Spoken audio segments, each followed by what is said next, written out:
નમસ્કાર. ચાલો આજે આપણે શ્રીમદ ભાગવતમમાંથી સૃષ્ટિની એક ખૂબ જ જૂની ખૂબ જ ગહન કથાની સફરમાં જઈએ. આપણે એ સમજવાનો પ્રયત્ન કરીશું કે આ આખું બ્રહ્માંડ અને એમાં રહેનારા સૌથી પહેલા જીવો આખરે અસ્તિત્વમાં આવ્યા કેવી રીતે. આ એ કથા છે જે હજારો વર્ષોથી પેઢી દર પેઢી કહેવાતી આવી છે. અને જો આ કથાની શરૂઆત જ એકદમ શક્તિશાળી વિચાર સાથે થાય છે. આ બધું જ્ઞાન ક્યાંથી આવે છે? એ આવે છે મહાન ઋષિઓ વચ્ચેના એક પવિત્ર સંવાદમાંથી. એટલે જ આ શ્લોક આપણને યાદ અપાવે છે કે આપણે જે વાર્તામાં હવે પ્રવેશ કરવા જઈ રહ્યા છીએ એ કોઈ સામાન્ય વાત નથી. એ ગંગાના જળ જેટલી શુદ્ધ અને પાવન કરનારી છે. તો આજના આ વિશ્લેષણમાં આપણે શું જોવાના છીએ? આપણે બ્રહ્માંડના પ્રશ્નોથી શરૂ કરીને પ્રથમ માનવોના આગમન સુધી સૃષ્ટિના આ 6 મુખ્ય તબક્કાઓને સમજીશું. ખબર છે, કોઈ પણ મહાન જ્ઞાનની શરૂઆત ક્યાંથી થાય? એક પ્રશ્નથી. અને અહીં પણ બરાબર એવું જ થાય છે. આ આખી બ્રહ્માંડીય કથા શરૂ થાય છે ઋષિ વિદુર દ્વારા, જેઓ મહાન ગુરુ મૈત્રેયને એક ખૂબ જ ઊંડો પ્રશ્ન પૂછે છે. અને એમની આ જિજ્ઞાસા જાણે સૃષ્ટિના રહસ્યોને ખોલવાની ચાવી બની જાય છે. તો વિદુરે બરાબર પૂછ્યું શું? એમણે જાણવું હતું કે સર્જનહાર બ્રહ્મા, જેમને પ્રજાપતિઓના પતિ પણ કહેવાય છે, એમણે સૌપ્રથમ શું કર્યું, અને પછી મરીચી જેવા જે મહાન ઋષિઓ હતા એમનો આ મહાન કાર્યમાં શું ફાળો હતો? શું એમણે બધું એકલા હાથે કર્યું, કે પછી આ આખું બ્રહ્માંડ એક ટીમ વર્કનું પરિણામ હતું? બસ આ જ પ્રશ્નો આપણી આખી સફરનો પાયો છે. ચાલો હવે આપણે સમયમાં ખૂબ જ પાછળ જઈએ. એટલા પાછળ કે જ્યારે આ ભૌતિક બ્રહ્માંડનો જન્મ પણ નહોતો થયો. એ સમયમાં જ્યારે બધું જ બસ એક શુદ્ધ સંભાવના હતી. તો કથા કહે છે કે બધું ત્યારે શરૂ થયું જ્યારે ભગવાનની એક દ્રષ્ટિથી ભૌતિક પ્રકૃતિના જે 3 ગુણો છે એમાં એકદમ ખળભળાટ મચી ગયો. હવે આ 3 ગુણો કયા? સત્વ એટલે કે શુદ્ધતા અને જ્ઞાન, રજસ એટલે કે ક્રિયા અને જુસ્સો, અને તમસ એટલે જડતા અને અંધકાર. સમજી લો કે બસ આ જે બ્રહ્માંડીય સ્પાર્ક હતો જેણે સર્જનની આખી પ્રક્રિયાને શરૂ કરી દીધી. હવે આ બ્રહ્માંડીય ખળબળાટમાંથી જે સૌથી પહેલું તત્વ બહાર આવ્યું એને કહેવાય છે મહત્વ તત્વ. આને તમે એમ સમજી શકો કે આ બ્રહ્માંડની ટોટલ મટીરિયલ એનર્જી છે. એક એવો કાચો માલ જેમાંથી પછી બ્રહ્માંડની દરેક વસ્તુ બનવાની હતી, નાનામાં નાના અણુથી લઈને મોટામાં મોટી આકાશગંગા સુધી બધું જ. અને આ પ્રક્રિયા જુઓ એકદમ વ્યવસ્થિત હતી. સૌથી પહેલા મહત્તત્વમાંથી અહંકાર, મન અને બીજા ભૌતિક તત્વો બન્યા. પણ આ તત્વો પોતાની જાતે તો કંઈ કરી શકે એમ નહોતા. એટલે દૈવી શક્તિથી એ બધા જોડાઈ ગયા અને એમાંથી બન્યું એક વિશાળ સુવર્ણ બ્રહ્માંડીય ઈંડું.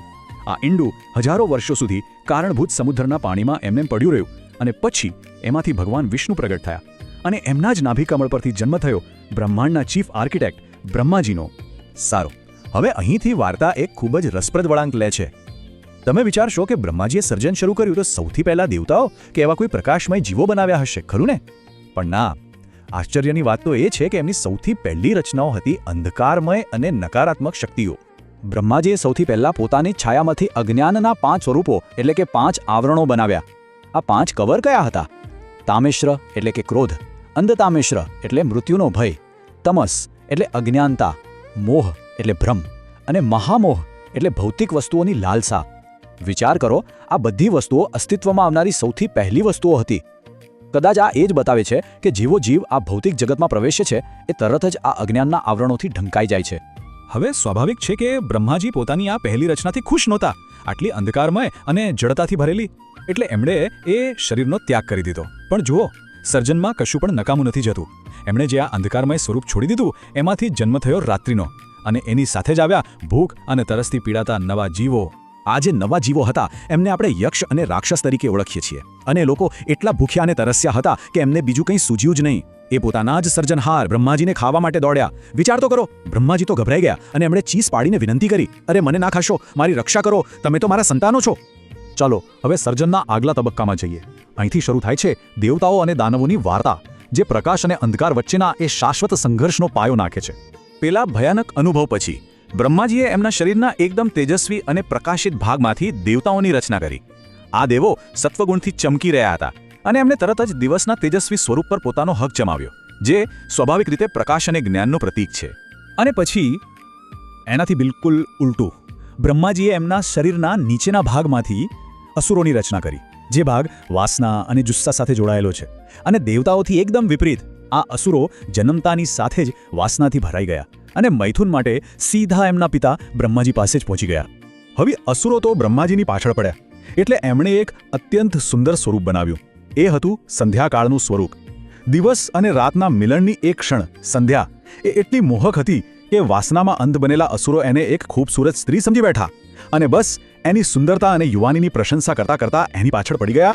તમે કલ્પના કરી શકો છો, બ્રહ્માંડના સર્જક અને એમને પોતાની જ રચનાથી ભાગવું પડી રહ્યું છે.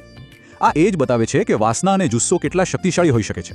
આ બધી અંધાધૂંધીમાંથી બચવા માટે બ્રહ્માજીએ પરમ સત્તા ભગવાન હરિનું શરણ લીધું, જે પોતાના ભક્તોની બધી પીડા દૂર કરે છે. તો આ શરૂઆતની નાટકીય ઘટનાઓ પછી બ્રહ્માજીની સર્જન પ્રક્રિયાએ જોર પકડ્યો અને એમણે બ્રહ્માંડને એક પછી એક અસંખ્ય અને જાતજાતના જીવોથી ભરી દીધું. અને આ સર્જનમાં વિવિધતા તો જુઓ. બ્રહ્માજીએ પોતાના તેજ અને સૌંદર્યમાંથી બનાવ્યા ગંધર્વો અને અપ્સરાઓ, એટલે કે સ્વર્ગના સંગીતકારો અને નૃત્યાંગનાઓ. જ્યારે એમને આળસ આવી અને બગાસું ખાધું તો એમાંથી જન્મ થયો ભૂત પિશાચનો. એમની અદ્રશ્ય થવાની શક્તિમાંથી આવ્યા સિદ્ધો અને વિદ્યાધરો. અને એકવાર જ્યારે એમને ગુસ્સો આવ્યો અને એમના વાળ ખર્યા તો એ વાળમાંથી બન્યા ભયંકર નાગ અને સર્પો. મતલબ કે દરેક રચના એમના શરીરના કોઈ ભાગ અથવા તો એમની કોઈ માનસિક સ્થિતિનું જ પ્રતિબિંબ હતી. સારું, હવે આપણે આ અધ્યાયના સર્જનના છેલ્લા અને કદાચ સૌથી મહત્વના કાર્ય પર આવી પહોંચ્યા છે, અને એ છે માનવજાતિના પૂર્વજોની રચના. બ્રહ્માંડને આટલા બધા જાતજાતના જીવોથી ભરી દીધા પછી બ્રહ્માજીને સંતોષ થયો. એમને લાગ્યું કે હવે એમનું કામ લગભગ પૂરું થયું છે, અને છેલ્લે એમણે પોતાના જ મનનશીલ સ્વરૂપમાંથી મનુઓની રચના કરી. આ મનુઓને શા માટે બનાવવામાં આવ્યા? જેથી તેઓ દુનિયામાં વસવાટ કરે અને ધર્મ અને કર્મના સિદ્ધાંતો પર એક સમાજની સ્થાપના કરે. તો આ મનુ એટલે કોણ? સરળ ભાષામાં કહીએ તો એ હતા માનવ જાતિના પૂર્વજો. શાસ્ત્રો એમને માનવતાના પહેલા પિતા માને છે. અને એમનું કામ ખાલી વસ્તી વધારવાનું નહોતું, પણ એક આખી સભ્યતાને માર્ગદર્શન આપવાનું હતું. અને બ્રહ્માંડની જે વ્યવસ્થા છે, જેને આપણે ધર્મ કહીએ છીએ, એને જાળવી રાખવાનું હતું. મનોના સર્જન સાથે જ દુનિયામાં એક વ્યવસ્થા આવી, એક હેતુ આવ્યો. હવે જીવન માત્ર ટકી રહેવા માટેનો સંઘર્ષ નહોતું. અને આ જોઈને બ્રહ્માજીએ જે બીજા બધા જીવો બનાવ્યા હતા, દેવતાઓ, ઋષિઓ, બધા જ એમણે પોતાના સર્જનહારની પ્રશંસા કરી. એમણે કહ્યું, હે જગતના સર્જનહાર, તમે ખરેખર અદ્ભુત કામ કર્યું છે, કારણ કે હવે એક એવી સિસ્ટમ બની ગઈ છે જેમાં આપણે બધા સાથે મળીને આપણું ભોજન ગ્રહણ કરી શકીશું. તો આખી કથા સાંભળ્યા પછી એક ખૂબ જ ઊંડો પ્રશ્ન મનમાં આવે છે. જો દેવતાઓ અને દાનવો, જ્ઞાન અને અજ્ઞાન, પ્રકાશ અને અંધકાર, આ બધું જ એક જ સ્ત્રોત બ્રહ્માજીમાંથી આવ્યું હોય, તો એનો મતલબ શું થયો? શું એનો મતલબ એ નથી કે આપણી પોતાની અંદર પણ આ જ દ્વૈતતા, આ જ ડ્યુઆલિટી રહેલી છે? કદાચ પ્રકાશ અને અંધકારનો આ સંઘર્ષ ખાલી બહાર બ્રહ્માંડમાં જ નહીં, પણ આપણા પોતાના મનમાં પણ દરરોજ દર ક્ષણે ચાલી રહ્યો છે.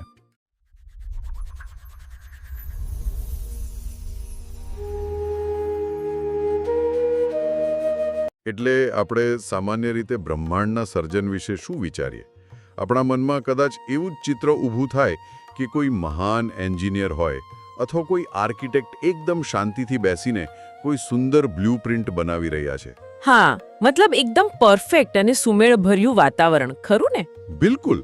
અને ધીમે ધીમે અત્યંત ચોકસાઈથી પર્વતો, નદીઓ, તારાઓ આ બધું બની રહ્યું છે. પણ જરા વિચારો, શું એવું બને ખરું કે કોઈ સર્જનહાર પોતે જ જે પહેલી વસ્તુ બનાવે એ જ વસ્તુ એને જીવતો ખાવા માટે પાછળ દોડે? અરે બાપરે, આ વિચારે જ સાંભળવામાં અત્યંત ભયાનક લાગે છે. મતલબ અકલ્પનીય છે. સાચી વાત છે. સામાન્ય રીતે આપણે સર્જનની પ્રક્રિયાને બહુ પવિત્ર અને શાંતિપૂર્ણ માનીએ છીએ, પણ વાસ્તવિકતા, ખાસ કરીને જ્યારે આપણે પ્રાચીન ગ્રંથોના ઊંડાણમાં જઈએ ત્યારે ઘણી વધારે જટિલ જોવા મળે છે. બરાબર. અને આજના આ ડીપ ડાઈવ એટલે કે આપણી આ ઊંડાણપૂર્વકની ચર્ચાનું કેન્દ્ર પણ આ જ છે. સ્વાગત છે તમારું. આજે આપણે શ્રીમદ ભાગવતમના 3જા સ્કંધના 20મા અધ્યાય પર વાત કરવાના છીએ. હા, અને આ કોઈ સામાન્ય ચર્ચા નથી હો. ના, જરાય નહીં. અગાઉથી જ સ્પષ્ટ કરી દઉં કે આ કોઈ સાદી પૌરાણિક વાર્તા નથી જેમાં કોઈ જાદુઈ લાકડી ફેરવે ને બધું બની જાય. આ બ્રહ્માંડના સર્જનની એક અત્યંત જટિલ પ્રક્રિયા છે. અને સાચું કહું તો એકદમ મનોવૈજ્ઞાનિક પ્રક્રિયા છે. એક્ઝેક્ટલી. આપણો હેતુ માત્ર કોઈ વાર્તા સાંભળવાનો નથી, પણ એ સમજવાનો છે કે આ આખી સૃષ્ટિના નિર્માણ પાછળ સર્જનહારની માનસિક અને ભાવનાત્મક સ્થિતિઓ કેવી રીતે કામ કરી રહી હતી. બરાબર છે. અજ્ઞાનતાથી લઈને જ્ઞાન સુધી અને પેલા ભયાનક રાક્ષસોથી લઈને પરમ જ્ઞાની ઋષિઓ સુધીની આખી સફર કેવી રીતે થઈ તેનું આપણે આજે તાર્કિક પૃથ્થકરણ કરીશું. અને જુઓ, આ સ્ત્રોતની સૌથી મોટી તાકાત જ એ છે, તે માત્ર કોણે કોને બનાવ્યા એવી કોઈ લાંબી યાદી નથી આપતો. લિસ્ટ નથી આપતો. હા, તે બ્રહ્માંડની ઉત્પત્તિને સમજવા માટેનો એક બહુ ઊંડો દ્રષ્ટિકોણ પૂરો પાડે છે. આખી સૃષ્ટિની વ્યવસ્થા એટલે કે કોસ્મિક ઓર્ડરને સમજવાનો એક નકશો છે આ. સાચી વાત. તે દર્શાવે છે કે સૃષ્ટિમાં રહેલું દરેક તત્વ કોઈને કોઈ ચોક્કસ માનસિક અવસ્થાનું પરિણામ છે. તો ચાલો આ આખી ઘટનાની શરૂઆત ક્યાંથી થાય છે ત્યાંથી વાત ઉપાડીએ. આ કથાનો પ્રારંભ શૌનક ઋષિ અને સૂતજી વચ્ચેના સંવાદથી થાય છે. હા, શૌનક ઋષિ સૂતજીને પૂછે છે કે વિદુરજી જ્યારે હરિદ્વારમાં, જેને તે સમયે કુશાવર્ત કહેવાતું, ત્યાં મૈત્રેય ઋષિને મળ્યા ત્યારે તેમની વચ્ચે શું વાતચીત થઈ હતી? હા, અને અહીં શ્રોતાઓ માટે વિદુરજી વિશે થોડું જાણવું બહુ જરૂરી છે. બિલકુલ. વિદુરજી કોઈ સામાન્ય વ્યક્તિ ન હતા. તેઓ અત્યંત નીતિવાન હતા અને શ્રી કૃષ્ણના પરમ ભક્ત હતા. હા, જેમણે સત્ય અને ધર્મ માટે પોતાના જ મોટા ભાઈ ધૃતરાષ્ટ્રનો ત્યાગ કર્યો હતો. બરાબર, કારણ કે ધૃતરાષ્ટ્ર પાપનો સાથ આપી રહ્યા હતા. એટલે આવા સ્પષ્ટ અને નીતિમત્તાવાળા વિદુરજી જ્યારે મૈત્રેય ઋષિને મળે છે ત્યારે તેઓ સૃષ્ટિના સર્જન વિશે એક બહુ જ રસપ્રદ પ્રશ્ન પૂછે છે. અને વિદુરજીનો પ્રશ્ન ખરેખર તેમની બુદ્ધિમત્તા દર્શાવે છે. તેઓ એવું સીધું નથી પૂછતા કે આ દુનિયા કોણે બનાવી. હા, એ તો બહુ બેઝિક પ્રશ્ન થઈ ગયો. સાચી વાત. તેઓ પૂછે છે કે બ્રહ્માજીએ પ્રજાપતિઓનું એટલે કે સૃષ્ટિના સહસર્જકોનું નિર્માણ કર્યા પછી શું થયું? શું આ પ્રજાપતિઓએ સ્વતંત્ર રીતે પોતાનું અલગ અલગ સર્જન શરૂ કરી દીધું કે પછી બધાએ ભેગા મળીને એક જ યોજના પ્રમાણે કામ કર્યું? ખબર છે, આ પ્રશ્ન સાંભળીને મને આજના સમયના પેલા કોર્પોરેટ અથવા મેગા કન્સ્ટ્રક્શન પ્રોજેક્ટ્સ યાદ આવી જાય છે. હા, કેવી રીતે? એટલે આ એવી વાત છે કે જાણે આપણે પૂછી રહ્યા છીએ કે કોઈ મોટા પ્રોજેક્ટના ચીફ આર્કિટેક્ટે પોતાના સબ કોન્ટ્રાક્ટર્સને કામ સોંપી દીધું, તો શું એ સબ કોન્ટ્રાક્ટર્સે પોતપોતાની રીતે અલગ અલગ ઇમારતો ચણી લીધી? બરાબર. કે પછી બધાએ એ મુખ્ય આર્કિટેક્ટની એક જ બ્લુપ્રિન્ટ પર સાથે મળીને કામ કર્યું? એક્ઝેક્ટલી. આજ તો વિદુરજી જાણવા માંગતા હતા. તેઓ આ આખી સિસ્ટમ સમજવા માંગે છે. હમ. તેઓ એ જાણવા માંગે છે કે શું સૃષ્ટિના નિર્માણમાં કોઈ સેન્ટ્રલાઇઝ્ડ કંટ્રોલ એટલે કે કેન્દ્રીય નિયંત્રણ હતું કે પછી શક્તિઓ અને જવાબદારીઓનું સંપૂર્ણ વિકેન્દ્રીકરણ કરી દેવામાં આવ્યું હતું? વાહ, બધો બહુ મોટો પ્રશ્ન ઉઠ્યો. હા, અને આ દર્શાવે છે કે બ્રહ્માંડ કોઈ અકસ્માત નથી, પણ એક અત્યંત સુનિયોજિત ઓર્ગેનાઇઝ્ડ પ્રક્રિયા છે. અને મૈત્રેય ઋષિ આના જવાબમાં જે સમજાવે છે તે ખરેખર બ્રહ્માંડની પહેલી બ્લુપ્રિન્ટ છે. તેઓ કહે છે કે સૌથી પહેલા ભગવાનની શક્તિથી પ્રકૃતિના 3 ગુણો સત્વ, રજસ અને તમસ એમાં ક્ષોભ એટલે કે હલચલ ઉત્પન્ન થઈ. હા, બેલેન્સ ખોરવાયો. બરાબર. અને તેમાંથી મહત્તત્વ બન્યું. મહત્તત્વ એટલે પેલી બ્રહ્માંડીય બુદ્ધિ અથવા કોસ્મિક ઇન્ટેલિજન્સ. હા, પછી તેમાંથી અહંકાર જન્મ્યો અને ત્યારબાદ 5 મૂળભૂત ભૌતિક તત્વોનું નિર્માણ થયું. પણ શું? પણ ઊભા રહો, અહીંયા મને એક વાત ગળે નથી ઉતરતી. સ્ત્રોતમાં સ્પષ્ટ લખ્યું છે કે આ 5 મૂળભૂત તત્વો બની ગયા, પણ તેઓ એકલા સર્જન કરવા માટે અસમર્થ હતા. હા, એ વાત સાચી છે. એટલે કે કાચો માલ તૈયાર હતો, બધું જ હાજર હતું, છતાં તેઓ પોતાની રીતે કશું જ બનાવી ન શક્યા. તેમને જોડવા માટે દૈવી શક્તિની જરૂર પડી. બરાબર. અને ત્યારે જ તેઓ જોડાઈને એક સુવર્ણ ઈંડામાં, જેને હિરણમય અંડ કહેવાય છે, તેમાં રૂપાંતરિત થયા. તો મારો પ્રશ્ન એ છે કે જો તત્વો પાસે પોતાની શક્તિ હોય તો પછી તેમને બહારના કોઈ એન્જિનિયરિંગની જરૂર કેમ પડે? જુઓ, આ એક બહુ જ ઊંડો અને પાયાનો પ્રશ્ન છે, અને આ જ બાબત ભૌતિક વિજ્ઞાન અને અધ્યાત્મ વચ્ચેનો સેતુ બાંધે છે. હા, કઈ રીતે? વિચારો કે જમીન પર ઈંટો, સિમેન્ટ, રેતી અને લોખંડનો મોટો ઢગલો પડ્યો છે, બરાબર? હા, બધો કાચો માલ છે. તો શું વર્ષો સુધી એ ઢગલો એમને એમ પડ્યો રહેશે? તો તેમાંથી આપોઆપ કોઈ સુંદર ઇમારત ઊભી થઈ જશે? ના, બિલકુલ નહીં. એના માટે કોઈ કડિયા કે આર્કિટેક્ટની જરૂર તો પડશે જ. બસ આ જ લોજિક અહીં છે. ભૌતિક તત્વો એટલે કે મેટર એ પોતે જડ છે. તેમની પાસે અસ્તિત્વ છે, પણ હેતુ કે દિશા નથી. અચ્છા. બ્રહ્માંડમાં રહેલા માત્ર વાયુઓ અને રજકણો પોતાની જાતે એક સજીવ, શ્વાસ લેતી અને વિચારતી સૃષ્ટિ નથી બનાવી શકતા.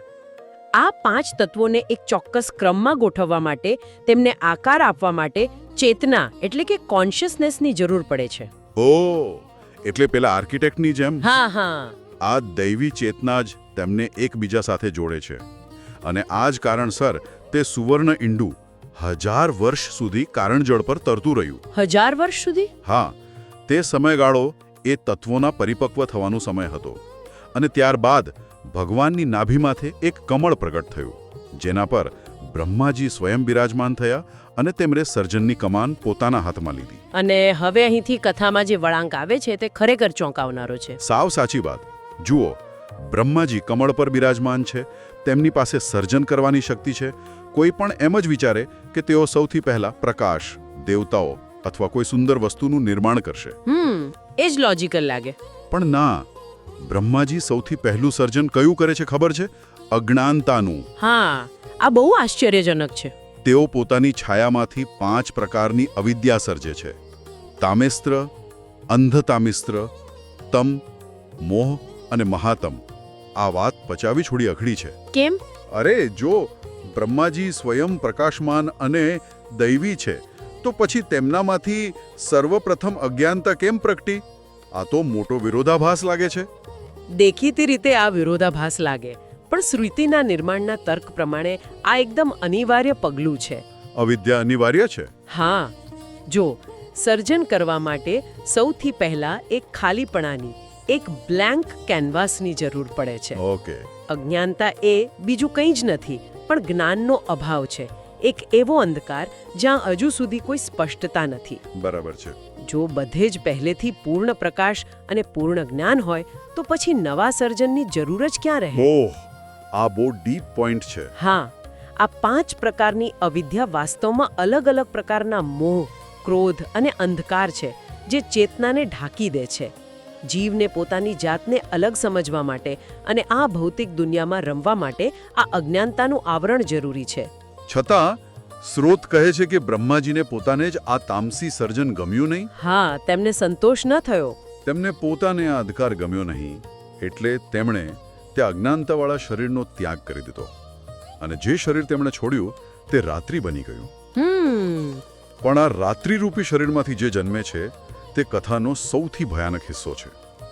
આ અંધકાર અને ભૂખ તરસમાંથી યક્ષ અને રાક્ષસો જન્મે છે. બરાબર. અને જન્મતાની સાથે જ આ ભયાનક જીવો સીધા બ્રહ્માજીને જ ખાવા માટે દોડે છે. વિચારો પોતાના સર્જનહારને. હા, બ્રહ્માજી જે આખા બ્રહ્માંડના સર્જનહાર છે તે પોતે ડરીને બૂમાબૂમ કરવા લાગે છે કે મને ખાઓ નહીં, મારું રક્ષણ કરો. સ્રોત બહુ રસપ્રદ રીતે નોંધે છે કે આ જ કારણસર તેમના નામ પડ્યા. હા, બ્રહ્માજીએ કહ્યું મને ખાઓ નહીં, એટલે જે ખાવા દોડ્યા તે યક્ષ કહેવાયા. અને જેમણે કહ્યું કે અમે રક્ષણ કરીશું તે રાક્ષસ કહેવાયા. પણ વિચારો, જેણે તમને બનાવ્યા, તમે જન્મતાની સાથે જ એને જ ખાવા દોડો છો. આ ઘટના એક બહુ જ ઊંડું મનોવૈજ્ઞાનિક રૂપક છે. કેવી રીતે? જો ભૂખ અને તરસ એ અત્યંત આદિમ એટલે કે પ્રાઇમલ વૃત્તિઓ છે. જ્યારે કોઈ સર્જન માત્ર શારીરિક જરૂરિયાતો, અંધકાર અને અજ્ઞાનતા પર આધારિત હોય ત્યારે તે સ્વભાવે જ વિનાશક હોય છે. બરાબર છે.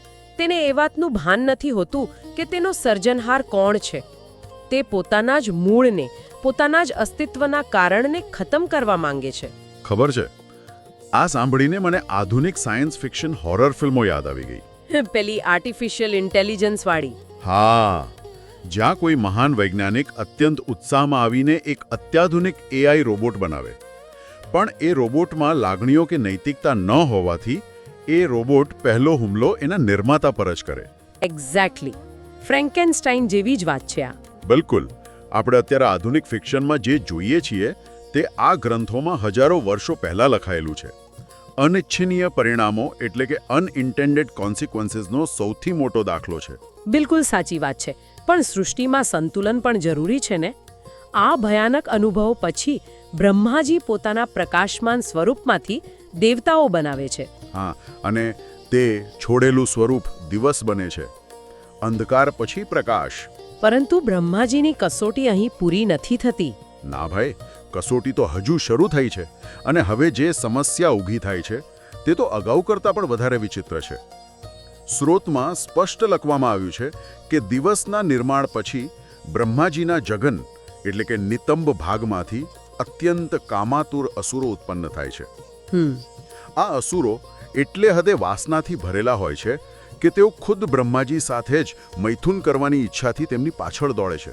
આ ખરેખર બહુ આશ્ચર્યજનક છે. હા, બ્રહ્માજી બિચારા હસતા હસતા પણ અંદરથી અત્યંત ડરીને ત્યાંથી ભાગે છે.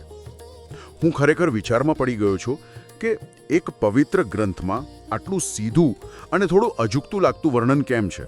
એટલે આ વર્ણન અજુગતું લાગી શકે, પણ તેની પાછળનું વિજ્ઞાન સમજવા જેવું છે. શું વિજ્ઞાન છે આમાં? આ દર્શાવે છે કે સર્જનહારની અલગ અલગ શારીરિક અને માનસિક સ્થિતિઓમાંથી સૃષ્ટિના વિવિધ તત્વો પ્રગટ થાય છે. નિતંબ ભાગ, જે શારીરિક વાસનાઓ અને પ્રજનનનું પ્રતીક છે, તેમાંથી જન્મેલા તત્વો સ્વાભાવિક રીતે જ એ જ પ્રકારની અત્યંત પ્રબળ કામુક ઉર્જા લઈને આવે છે. ઓહ, એટલે સોર્સ જેવું એવું આઉટપુટ. હા, આ એ વાતનું પ્રમાણ છે કે તમે જે મૂળ ભાવના કે શારીરિક કેન્દ્રમાંથી કોઈ વસ્તુનું સર્જન કરો છો તે સર્જનમાં એ જ ભાવનાનું સંપૂર્ણ પ્રતિબિંબ પડે છે. બરાબર. અસુરો કોઈ ખરાબ વિલન નથી, તેઓ માત્ર એ શારીરિક ઉર્જાનું અતિરેકવાળું પરિણામ છે. પણ હવે બ્રહ્માજી જાય ક્યાં? પોતાની જ બનાવેલી પ્રજા કોઈ ખાવા દોડે છે તો કોઈ વાસનાથી પાછળ પડી છે, એટલે તેઓ સીધા ભગવાન હરિની શરણમાં પહોંચે છે અને કહે છે કે હે પ્રભુ, મેં બનાવેલી પ્રજા જ મારા પર હુમલો કરી રહી છે, મને બચાવો. હા, અને ત્યારે ભગવાન હરિ બ્રહ્માજીના મનની વાત સમજી જાય છે અને તેમને એક એવી સલાહ આપે છે જે આખા બ્રહ્માંડના ઘટનાક્રમનો સૌથી સ્માર્ટ મૂવ ગણી શકાય. સાચી વાત. ભગવાન હરિ તેમને સીધી રીતે લડવાનું નથી કહેતા. તેઓ કહે છે કે તમે માત્ર તે ભયાનક શરીરનો ત્યાગ કરી દો.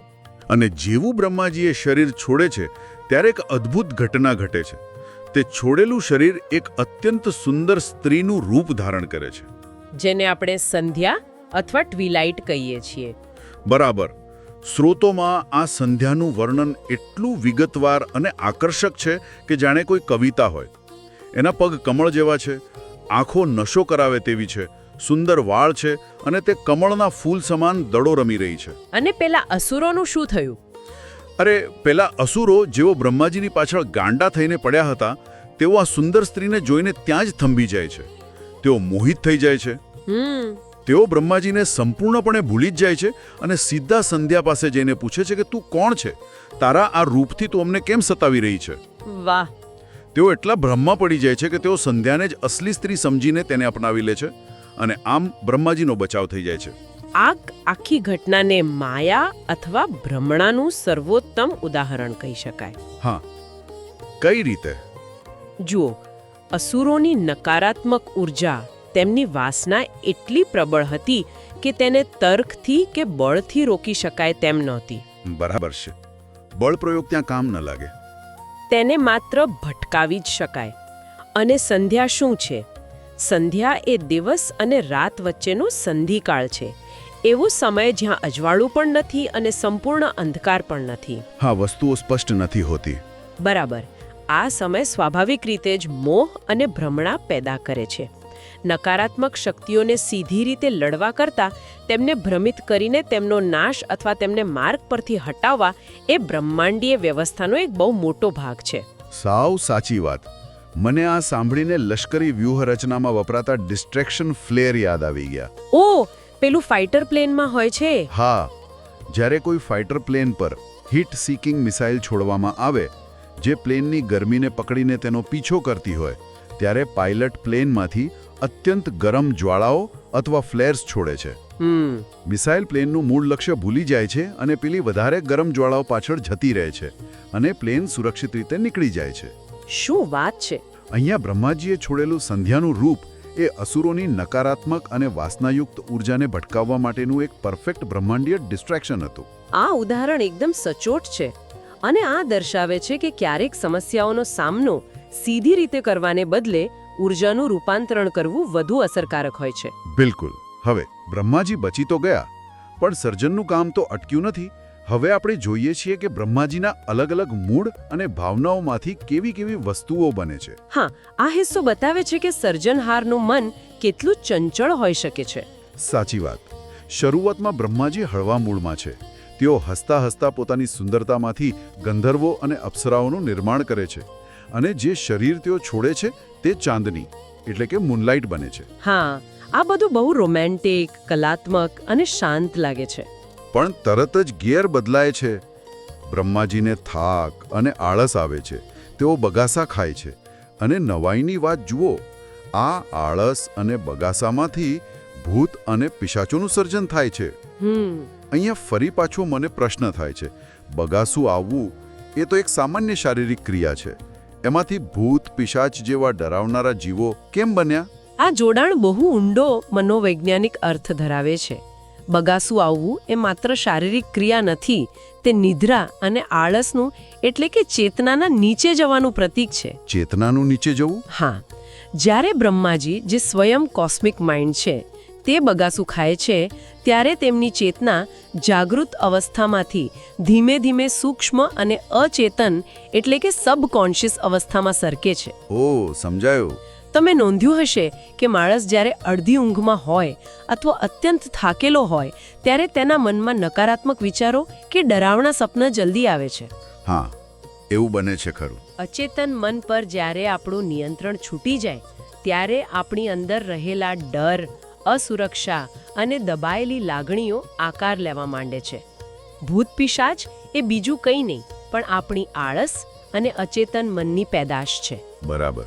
જ્યારે ચેતના ઊંઘમાં સરી પડે છે ત્યારે આ નકારાત્મક તત્વો સક્રિય થાય છે. બ્રહ્માજી પોતાના આ સર્જેલા નગ્ન રૂપને જોઈને એટલા શરમાઈ જાય છે કે તેઓ આંખો બંધ કરી લે છે અને તેમાંથી નિદ્રા અને ઉન્માદ એટલે કે મેડનેસ જન્મે છે. વાહ, આ તો જાણે મનોવિજ્ઞાનની કોઈ ઊંડી થિયરી પ્રેક્ટિકલ રીતે સમજાવવામાં આવી રહી હોય એવું લાગે છે. હા, બિલકુલ એવું જ છે. પણ સર્જન પ્રક્રિયા અહીં રોકાતી નથી. જ્યારે બ્રહ્માજી ફરીથી પોતાને ઊર્જાવાન અનુભવે છે ત્યારે તેઓ અદૃશ્ય રૂપે સાધ્ય અને પિતૃઓનું સર્જન કરે છે, જેમના માટે આપણે શ્રાદ્ધ કર્મ કરીએ છીએ. બરાબર. પોતાની અંતર્ધાન થવાની શક્તિમાંથી તેઓ સિદ્ધો અને વિદ્યાધરો બનાવે છે. અને મને સૌથી કાવ્યાત્મક વાત એ લાગી કે જ્યારે બ્રહ્માજી જળમાં પોતાનું જ પ્રતિબિંબ જુએ છે ત્યારે તેઓ કિન્નરો અને કિમપુરુષોનું સર્જન કરે છે. હા, જેવું પરોઢીએ તેમના ગુણગાન ગાય છે. બરાબર. પોતાનું જ પ્રતિબિંબ જોઈને સ્તુતિ કરનારાઓનું નિર્માણ કરવું એ એક રીતે કળા અને પ્રશંસાનો જન્મ દર્શાવે છે. અહીં ધ્યાન આપવા જેવી બાબત એ છે કે બ્રહ્માજીનું દરેક સર્જન તેમના તે સમયના સ્ટેટ ઓફ માઇન્ડ એટલે કે માનસિક સ્થિતિ સાથે સીધો જોડાયેલો છે. જ્યારે તેઓ હળવા અને પ્રસન્ન હોય છે ત્યારે સંગીત અને કળા સાથે જોડાયેલી સૃષ્ટિ જન્મે છે. જ્યારે તેઓ ઉર્જાવાન હોય છે ત્યારે પિતૃઓ અને સિદ્ધો જન્મે છે. સાચી વાત. આ દર્શાવે છે કે દુનિયામાં જેટલી પણ વિવિધતા છે તે ખરેખર તો એક જ મનની અલગ અલગ અવસ્થાઓ છે. અને આ જ વાત આપણને આ કથાના છેલ્લા અને સૌથી રસપ્રદ તબક્કા તરફ દોરી જાય છે. હા, છેલ્લો તબક્કો. આ બધું સર્જન તો થયું, પણ બ્રહ્માજીના અચાનક ચિંતા થાય છે.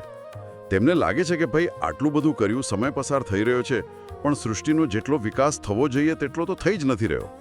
આ કામ બહુ ધીમું ચાલી રહ્યું છે. હા, ટાર્ગેટ પૂરો નથી થઈ રહ્યો એવું લાગ્યું. હવે જ્યારે કોઈ પ્રોજેક્ટ ધીમો ચાલે ત્યારે મેનેજરને શું થાય? ગુસ્સો આવે. એક્ઝેક્ટલી. બ્રહ્માજીને પણ હતાશા અને ક્રોધ આવે છે.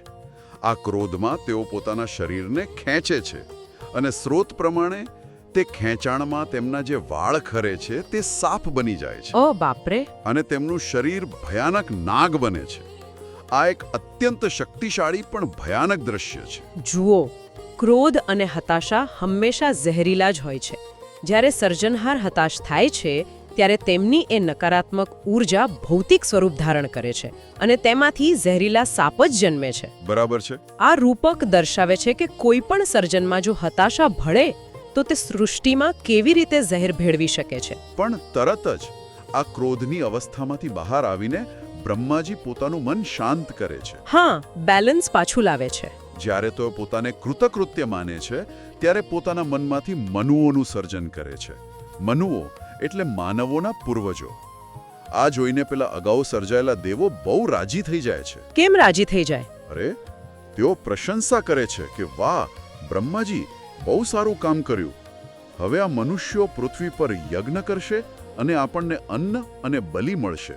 હા, એટલે અહીંયા દેવોએ પણ પોતાનો સ્વાર્થ તો જોઈ જ લીધો. બિલકુલ. અને અંતે સૌથી મહત્વની વાત આવે છે. આ તમામ લાગણીઓના ઉતાર ચઢાવો પછી બ્રહ્માજી અત્યંત તપ, વિદ્યા, યોગ અને સમાધિમાં બેસે છે. હા. અને આ ગહન ધ્યાનની અવસ્થામાંથી તેઓ ઋષિઓનું નિર્માણ કરે છે. એટલું જ નહીં, તેઓ દરેક ઋષિને પોતાના સમાધિવાળા અસ્તિત્વનો એક અંશ પણ આપે છે. વાહ. અહીંયા મારા માટે સૌથી મોટો આહા મોમેન્ટ છે. આ એકદમ વિરોધાભાસી બાબત છે ને? હા, કઈ રીતે? એક તરફ જુઓ તો ક્રોધમાંથી ખરેલા વાળમાંથી ઝેરી સાપ જન્મે છે અને બીજી તરફ ગહન ધ્યાન અને સમાધિમાંથી પરમ જ્ઞાની ઋષિઓ જન્મે છે. સર્જનહાર એક જ છે, પણ બે અલગ અલગ માનસિક અવસ્થાઓ છે અને તેનું પરિણામ એકદમ સામસામી દિશાનું છે. અને આ જ આખી ચર્ચાનો સૌથી મોટો નિષ્કર્ષ છે. શ્રીમદ ભાગવતમનો આ અધ્યાય આપણને એ જ શીખવે છે. બરાબર. આ માત્ર કોણે કોણે જન્મ આપ્યો તેની કોઈ ઐતિહાસિક કે જીવવિજ્ઞાનની યાદી નથી. આ ગ્રંથે દર્શાવે છે કે સૃષ્ટિનું દરેક તત્વ, ભલે તે અજ્ઞાનતાનો અંધકાર હોય, ગંધર્વોની કળા હોય, રાક્ષસોની વાસના હોય, નિદ્રામાંથી જન્મેલા ભૂત હોય કે સમાધિમાંથી જન્મેલા ઋષિઓ હોય, તે સર્જનહારની કોઈ ચોક્કસ માનસિક કે શારીરિક અવસ્થાનું ભૌતિક સ્વરૂપ છે, એટલે કે ફિઝિકલ મેનિફેસ્ટેશન છે. સાચી વાત. ચેતના જેવી હોય, મૂળમાં જેવો ભાવ હોય, સર્જન બરાબર એવું જ થાય છે. જો મનમાં ઝેર હોય તો સાપ જન્મે છે, અને જો મનમાં શાંતિ હોય તો ઋષિઓ પ્રગટે છે. તો શું આપણે એમ કહી શકીએ કે આખું બ્રહ્માંડ એક રીતે બ્રહ્માજીના મનનો જ એક વિશાળ અરીસો છે? 100%. આ ગ્રંથો માત્ર જૂની કથાઓ નથી, તેઓ માનવ મનની અત્યંત ગહન અને સૂક્ષ્મ સમજણ પૂરી પાડે છે. તે આપણને બતાવે છે કે આપણી અંદર રહેલી દૈવી, આસુરી અને માનવીય વૃત્તિઓનું મૂળ વાસ્તવમાં ક્યાં રહેલું છે. બરાબર. દરેક વસ્તુ આખરે તો ચેતનાની જ અલગ અલગ રમતો છે. વાહ, આ ચર્ચાએ ખરેખર બ્રહ્માંડના સર્જનને જોવાનો આખો દૃષ્ટિકોણ જ બદલી નાખ્યો છે. આ બધું સમજ્યા પછી હવે સ્પષ્ટ થાય છે કે બ્રહ્માંડનું નિર્માણ એ કોઈ મશીન જેવું ભાવનાવિહીન કામ નહોતું. ના, જરાય નહીં. એ અત્યંત જીવંત છે. એમાં ભય છે, ક્રોધ છે, વાસના છે, કળા છે અને પરમ ધ્યાન પણ છે. બિલકુલ. આ ઊંડાણપૂર્વકના વિશ્લેષણના અંતે એક બહુ મોટો પ્રશ્ન ઊભો થાય છે, જેના પર ચોક્કસ વિચારવા જેવું છે. કયો પ્રશ્ન? આપણે જોયું કે બ્રહ્માંડના સર્જકના ક્રોધ, આળસ કે ધ્યાનની અવસ્થામાંથી આખી નવી પ્રજાતિઓ અને વાતાવરણનું નિર્માણ થઈ શકે છે. તો રોજિંદા જીવનમાં આપણે પણ નાના પાયે સર્જકું જ છીએ ને? હા, સાચી વાત છે. જ્યારે આપણે આપણી ઓફિસમાં, આપણા ઘરમાં કે આપણા મિત્રો વચ્ચે હોઈએ છીએ, ત્યારે આપણે આપણી આસપાસ એક વાતાવરણ બનાવીએ છીએ. તો પ્રશ્ન એ છે કે આપણા પોતાના ગુસ્સા, આપણી પોતાની શાંતિ, આળસ કે આપણા ઉત્સાહમાંથી આપણે આપણી આસપાસ કેવા પ્રકારના નાના બ્રહ્માંડનું નિર્માણ કરી રહ્યા છીએ? બહુ સુંદર વિચાર છે આ. શું આપણે આપણા રોજના ગુસ્સા અને હતાશાથી નવા ઝેરી સાપ અને નકારાત્મકતા પેદા કરી રહ્યા છીએ, કે પછી શાંતિ, સમજણ અને ધ્યાનથી કોઈ એવું સર્જનાત્મક વાતાવરણ બનાવી રહ્યા છીએ જ્યાં ઋષિઓ સમાન જ્ઞાન જન્મી શકે? બિલકુલ. આ દરેક વ્યક્તિએ પોતાની જાતને પૂછવા જેવો પ્રશ્ન છે. હા, આપણી ચેતના જ આપણી આસપાસની દુનિયા ઘડે છે. આ વિચાર સાથે જ આપણું આ ડીપ ડાઈવ અહીં પૂર્ણ કરીએ છીએ. વિચારતા રહેજો અને મળીએ છીએ આગામી ચર્ચામાં.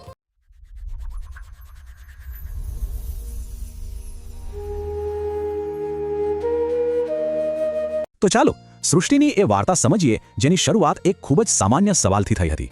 બહુ સમય પહેલાની વાત છે. ઋષિ વિદુરે મૈત્રેય મુનિને પૂછ્યું કે આ બધી શરૂઆત કેવી રીતે થઈ.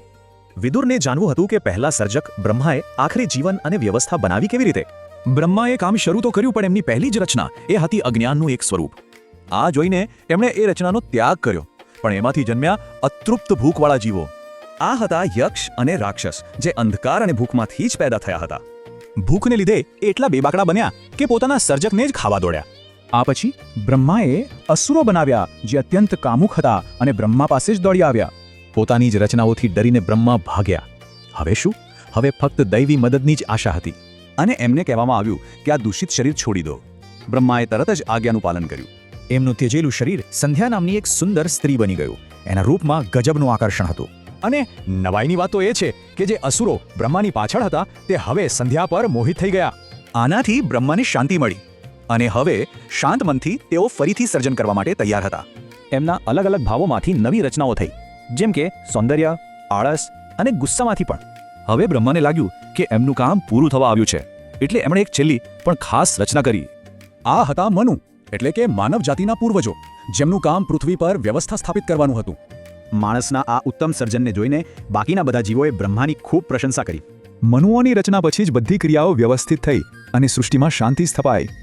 આ કથા એક સવાલ છોડી જાય છે. જો સર્જન સર્જકના મન પર આધાર રાખે છે, તો આપણા સર્જનો શું દર્શાવે છે?